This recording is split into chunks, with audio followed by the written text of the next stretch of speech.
Hey, thanks for checking out the Insiders podcast. And if you haven't already, please click subscribe. We've got new interviews dropping every week. For more details, check out distinctmedia.ca. Welcome to the podcast, Tristan. How's it going? Good, man. Thanks for doing this.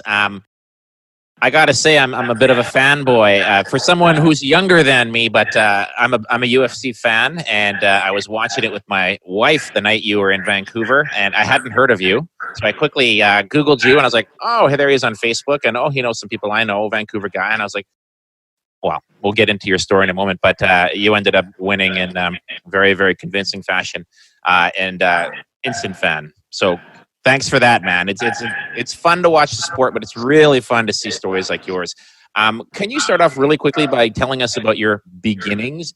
Where are you from, and how did you get into mixed martial arts? Yeah, I'm from a place called Vancouver Island, a city called Victoria in BC, British Columbia, Canada. I grew up there until I was 27. Then met my now wife and moved to the mainland, and I've lived at a gym there, and I've lived there, and you just sort of fell in love with fighting as a young adult. At about 19, 20 years old, started doing some jiu-jitsu, and from there I was kickboxing, did some tournaments, had fun, and just kept competing, and it eventually led to here. And that was it. So did you start that late, like around 19, 20? Yeah, I didn't do, the first thing I ever did was jiu-jitsu, I think, 19 or 20 years old. It was the first thing I did at all. 25 was my first fight. So I was really, really late to the game. Yeah, I saw that in your record, Sure Dogs. I think you're around 24, 25 is what I saw. Yeah. What got you into it? Were you a fighter growing up? No, not at all. I just started doing some jiu-jitsu. I was always fascinated with martial arts. You always wanted to be a Ninja Turtle or a Power Ranger or something growing up. My mom would never let me, unfortunately. And then eventually I just went to a jiu-jitsu club, and first day of rolling, I was just like, what is this? I was hooked. And from there, I struck in kickboxing. I did some of that. I was like, I could get into this, and just sort of, hey, you want to try you want to have a pro fight? I was like, okay, sure. And I won that, and it just sort of off to the races. So how does that work naturally? Like, you belong to a club, you get into it. Obviously, you become a regular person at any whatever facility you're in. Do they approach you and say, hey, you've got some talent. Would you like to try it out? Well, it wasn't sort of, it was different. For me, there was no one else fighting with me at the time. It was just competitions. Like, we're going to a competition, and and do you want to come? Sure, we'll go to competition, go have fun, do it. And same thing, try these other guys do some kickboxing, do some stuff with them. And then eventually I ended up with a guy that did some MMA and an MMA gym, and he was actually part owner of a promotion they were starting up. And so like, hey, there was a group of us that were all like, oh, well, I'll fight. Like, we didn't have any amateur fights. It was a straight pro fight, us pro card. So we all just went pro right away, which probably wasn't the smartest idea in hindsight, but it happened all the same, and the rest is history. Is it like when you're a singer and you've been writing music and performing for years, and then you get a crack, and all of a sudden that's when people notice you, and they're like, oh, the new guy, and you're like, actually, I'm not new. I've been actually fighting for a long time. Yeah, exactly what it's like. I'm like, it's, fighting's talking. I've been doing a lot for a long time, but no one was paying attention till now. So your record, I think, right now is 14-6, which is impressive. And I think that you had like 4 losses early in your career. So you're actually doing very well. What's the fighting like outside of the UFC? I think a fan like me, and I buy a lot of pay-per-views, and I follow a lot of the guys in the UFC, but I don't know a lot about the other leagues. What are the fighters like? What's the quality of the fighting like? Very hit and miss. You got guys that are good enough to be in the UFC, should be in the UFC, were in the UFC. So the main events, most of them are typically UFC level fights. But like just the main, maybe the main event and one before that are just sub that, like sort of sub entry level, and then it drops off real quick because you go down the card quite often. Yeah, some of even honestly like the high end amateurs are very good. That some of the guys that you're pulling off to go pro, and they're really getting the experience. Some of those high end amateurs are very good, and then the entry level pro is a steep drop off.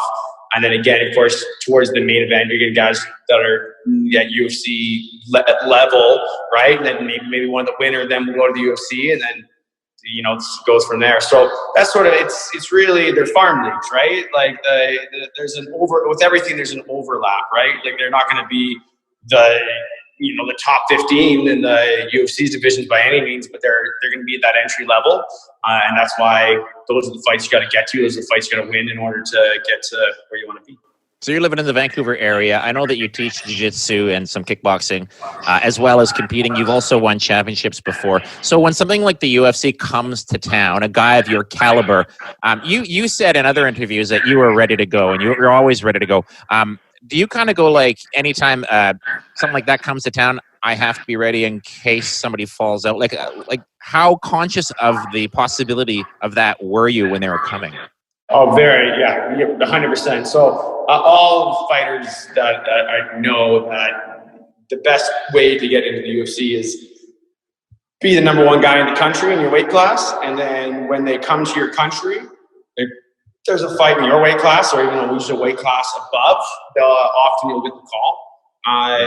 So you just got to be ready. So coming to Canada, comes to Canada 3 times a year, maybe 3-4 times a year, I think is the average. So, it's one of those ones you got to be ready for. So I was actually trying to stay ready to make weight to lightweight, just in case. But it's, as much as that's how it happens, it's also not that big of a chance either. So it's hard to stay motivated to be ready to fight at UFC level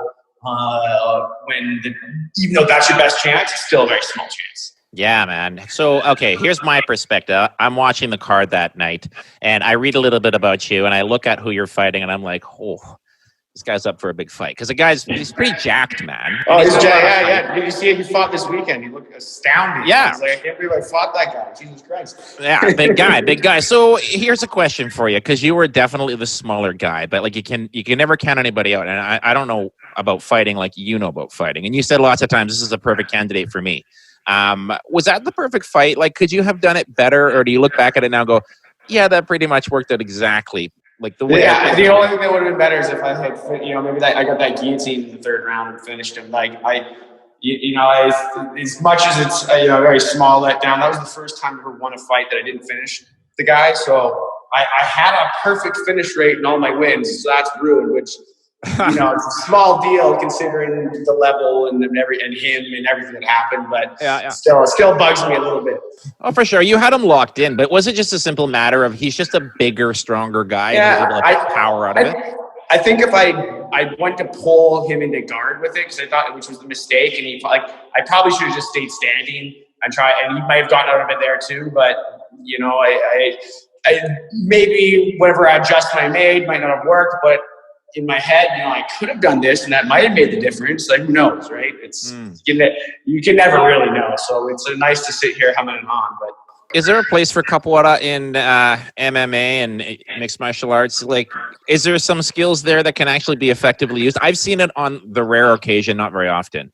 But he really tried to put on a display of like the fans. Oh, for sure. Timing is everything. So anything at the right time can work. And I mean, you have the best punch in the world. If it doesn't hit me, it doesn't work. And you give the worst punch in the world. If it hits me, it could knock me out. So if you input those movements at the right timing for the right reason, of course they can work. And, I think he's got a little excited. Probably thought, I'm coming up short notice, up a weight class. He bit off a little bit more. And he bruised Watt a little bit more early on. He had a really bad weight cut too. I know that too. Like his whole week was garbage. It was a perfect storm for me. And hey, who knows if his weight cut had been perfect, everything else is fine. Who knows if it would have been different? But I kind of mentally knew what I thought he would sort of do going in. I knew what my game plan was. I stuck to it. It worked. And I think looking at him fight since then, I think he's figured it out a bit more too, because he's still doing some flashy stuff, but much less often. And he takes his time a lot more. I mean, one thing with this last one is he stood right in front of him, but not on him. Like he was just kind of standing in front of him, letting him do his thing. When I knew right away you could not do that with him. You had to either be all the way out if he was doing something crazy, or be all the way in, like putting pressure, making him work. I think that's something that really helped him show what he's capable of doing. If you're going to try and beat him to the punch, it's not going to happen.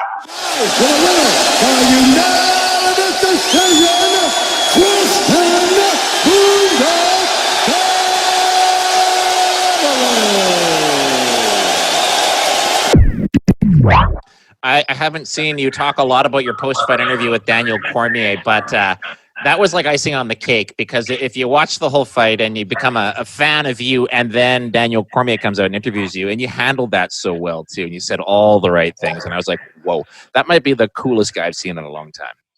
You know what I mean? I don't know where I came from. It's just a fluke, I guess. I remember him saying, yeah, 1 week's notice. I was like, no, it wasn't 1 week. Because 1 week I didn't have it, and I was like, it's 5 days. And the rest kind of just came to me on the spot. Yeah, I know. It's perfect, man. I mean, you deserve to be there, obviously. You've won at that level. So you probably walk in there and you're not a fanboy like some of us would be. But now that you're at the Performance Institute in Vegas, do you walk around sometimes and see people and go, whoa, cool, man, this is somebody I've watched in the UFC? Yeah, I mean, I've seen almost everyone here at this point. All the big names I've either, I'll just walk past. You just it kind of loses its magic a little bit. You're kind of just like, well, sure. I'm at this level. It's cool for sure, and I don't want to take it for granted or anything. But at the same time, it's like they're like colleagues rather than there's definitely a few of them. Well, that's really cool to see them, but for the most part, it's just I've been in this industry a long time, so it's not as exciting as you might think. Well, more interesting in the personality stuff and all that. But I mean, you could square up with anybody you walk by, I suppose, if the no, not anybody. From the guy, I'm not squaring up with the guy. But yeah, fair. What's it like there with COVID right now in Vegas? Like sketch, it's a little sketchier than back home. I can tell you, people here are a lot more. Everyone's got their masks on everywhere. Everyone's like, you can tell it's a lot more prevalent here. Measures are a lot stricter. I mean, it seems like they're the same kind of measures we have back home, but people are much more, much stricter here. They follow them a lot better. Other than that, I mean, it's it's the new normal, I guess. Are there people partying there? Like, can you fly there right now? Have a good time? I don't go. I don't go to the gym because I'm just here for rehab. So I'm not risking it going to any gyms right now. I'm just basically my hotel room in the PI. Yeah. Because if I get sick here and then I have to quarantine, I can't come to the PI. I'm paying for a hotel. I can't come home. It's like I need to. Right now, rehab is my what I need to put my time into. So I'm just hoteling here. That's it. Then I'm going to be coming home. I can start doing I'll be in quarantine when I get home again. So I got to do whatever I can do in isolation. Yeah. And then once I get out, I should be getting close to being able to start to do more live stuff. 3 months. So I got 2 more months until I can really roll or spar, as the surgeon said. But by then, hopefully, I'll be able to start doing more partner drills and things. And I'm right now at the point where I can start getting into shape a bit more.